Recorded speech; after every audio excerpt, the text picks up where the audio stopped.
Good morning, people of YouTube. So we are back again today with a super cool deck profile. This time we have Ragnaloardmon Security Control.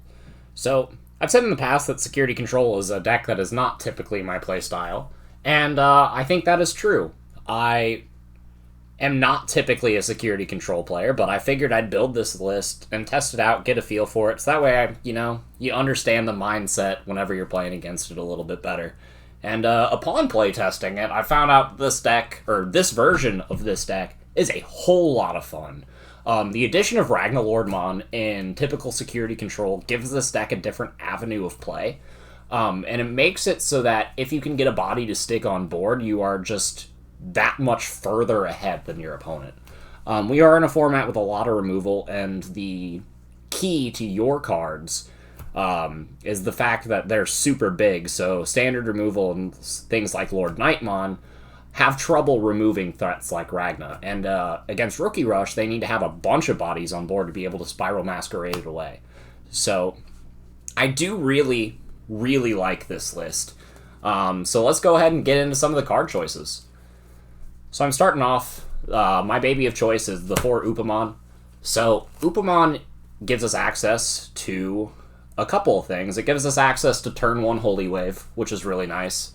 It also gives us access to playing 4 copy of Salamon as a mini draw engine. So we all know what Salamon does at this point. And typically what you're going to do in this deck is you're going to evolve Salamon over Upamon, draw your free card, and then wait until you see a second Salamon before you promote it. That way you always have access to the yellow option, but yeah, it's a free cycle. You might as well play 4 eggs to at least give your opponent the illusion that you're playing a normal deck. And if you're playing 4 eggs, you might as well play 4 level 3s so that you could 4 free draws throughout the course of the game, potentially. And the Sala Upa combo is really nice. Just replenishing your hand in this deck is really good. So, the only other level 3 in this list is Lucemon. You can drop it off Magnadramon, and a lot of the times your games will last long enough that you'll hit 10 cards in trash, so playing this card for 5 isn't terrible in a list like this.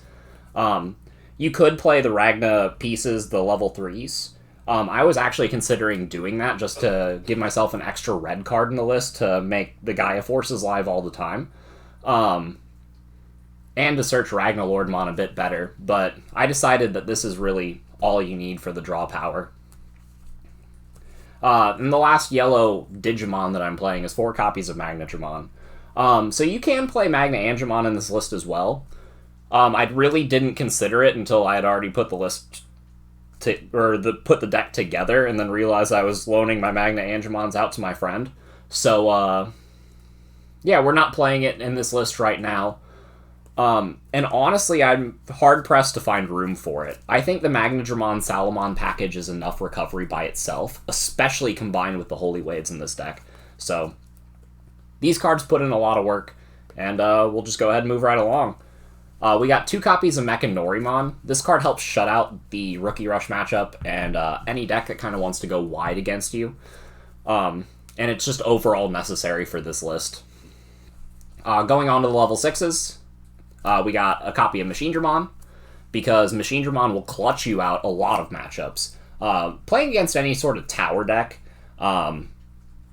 your strategy is to deal with as many of their high-level cards as possible. So, like, for instance, you're playing against Ragnaloardmon. You know they only have 4 Ragnaloardmon. So if you can drop a Machinedramon and de-digivolve one of their Ragnaloardmons by 2 stages and force them to try to build up into the second one, then you're already ahead of your opponent. Plus, if you just de-digivolve the second stack on top of that, then that's icing on the cake. You can also evolve it into Ragna the turn after, and it's just a blocker, so that's always good. This card comes in clutch against a lot of matchups. Like, you can do some awkward things to Shoutmon by, like, de-digivolving the Shoutmon 2, and then maybe get them to land on, like, an Agumon or something with, like, 13 sources. I've seen that happen. There's been a picture floating around on Twitter for a while. But, yeah. The machine is really good. Next, for the Ragna pieces, I play 3 copies of Durandamon and 4 copies of Ragnaloardmon. The reason I'm playing these ratios is giving the Ragnaloardmon blocker is more important. And playing 8 pieces kind of bogs your hand down a little bit. So the one disadvantage to this deck is since you are playing more Digimon, you have less effects that activate in security. However, the Digimon you are playing all have super high DPs. So if your opponent swings into them, they're gonna die anyway. So that's really nice. And then we have 4 copies of Ragnaloardmon himself. I considered only playing 3, but in playtesting, anytime you evolve into him and your opponent doesn't out him immediately, then you just win. That's just kind of how it goes. It's the original Voltron. You just put a bunch of keywords on it and then just swing at your opponent's face. Plus, it gives you an option to evolve into a level 7 for free. It's a red card, so it always gives you access to Gaia Forces and stuff like that, which is a pretty decent way to end your turn in a deck like this. And just all in all, Ragnaloardmon is an amazing boss monster. So we do have a couple other boss monsters in the deck. I'm playing Alter S because it's just nuts, this format. I absolutely love this card. It shuts out Lord Knight, it shuts out Rookie Rush, both of which are tier 1 decks. It gives green some trouble, and again, same concept with this Machine Dramon. If you're de-digivolving your opponent's entire board all at once and forcing them to build back up, then you're forcing them to draw cards, you're forcing them to use resources. And this deck's entire gimmick is winning the War of Attrition. So Alter S really helps you out with that. So does Zwart Defeat. I really like these cards, especially when I see them early in security. If I owned more, I would probably bump this card up to a 3 or a 4 of. But again, finding space in this list is tight. So this is just one of those cards that anytime you see it, it's just really, really good. And even if you draw it in your hand, like you can evolve it on top of the Ragnaloardmon and then have a 13,000 blocker that when it dies, you take something else down with it, which is nuts. So I do like the Zwart Defeat, and it's a staple in any security control list. So we'll go on to the Tamers. So I got 2 copies of the Red Tie. This gives you a red card that stays on your board that lets you access Gaia Force at any point. You have your yellow unlocked all the time because of your eggs. This unlocks your red, and then Izzy unlocks your black cards. So I'm also playing 3 copies of Izzy. So this card's your memory setter, helps you stack your deck for your recovery effects, and Tie gives you a 1000 DP boost as well, in addition to being a 2-drop. So early game, if you see the Tie, then you can play the Tie and then give your opponent not a lot of memory. And it's a great card to open with if you're forced to start, like if you're forced to play turn 1. And then, yeah, Izzy is just gonna be a staple in this deck for a very long time. Stacking your deck with a bunch of recovery effects is broken, and yeah, just having access to the 1 black option that we play is very, very important in certain matchups. So the last tamer in the deck that we're playing is 2 copies of the Ty and Matt from BT5. So a lot of decks are playing level 6s that they need to see or they're kind of going to lose. So Matt and Ty punishes those decks for playing the game. In addition, it can give your Zwart Defeats and your Alter S's extra security attack, which is nice. And it does happen, but the main thing is this card helps you against all the matchups that aren't Rookie Rush, and then you have cards like Ragnaloardmon and the 3 copies of Ultimate Flare to deal with matchups like Rookie Rush. So, yeah, kind of going into the options now. We got the 3 copies of the Ultimate Flare. It mainly is there to beat the Rookie Rush whenever you see it, but it also really deals with tower decks. Again, De-Digivolve is a underrated mechanic. It's traditionally thought of as a bad mechanic, but when you're playing a grindy deck that is designed to win the War of Attrition, it becomes your primary strategy sometimes. Especially when you draw into the cards that let you do it. And Ultimate Flare is one of those cards. If they build up to a level 6 from, just a regular level 3 that isn't something like a Salamon, then it just dies. When you're playing against Rookie Rush, Salamon is the only card that they have that lives that board wipe, unless they hard played a Terurimon, or unless they play Bushiagumon in their list, which not a lot of people are.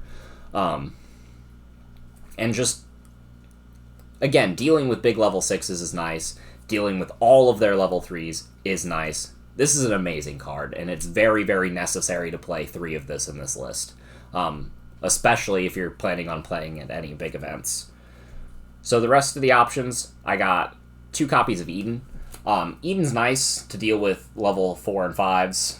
Plus it replaces itself in hand, which is not bad. We got 4 copies of Holy Wave, which is the real MVP sometimes. I've actually gotten into situations where I've activated Izzy to stack whatever I want, and then activated Holy Wave to just put it there. It's really broken whenever you see Holy Wave Alter S, or not Alter S, Zwart Defeat, or if you see Holy Wave plus Ultimate Flare, Gaia Force, any of those. It's just a really broken card in this list specifically, and it's one of the best turn 1 plays you have. This card alone makes me kind of want to consider adding Magna Angemon to the list as well. But the thing is you need a lot of effects that activate in security. So we got all of this side of the mat right now that activates in security. And this just adds to that. It replaces itself when it goes, and it's just a really good card. So going on to the red options to round out the deck, we have 2 copies of Trident Revolver. So we're playing 7 Tamers.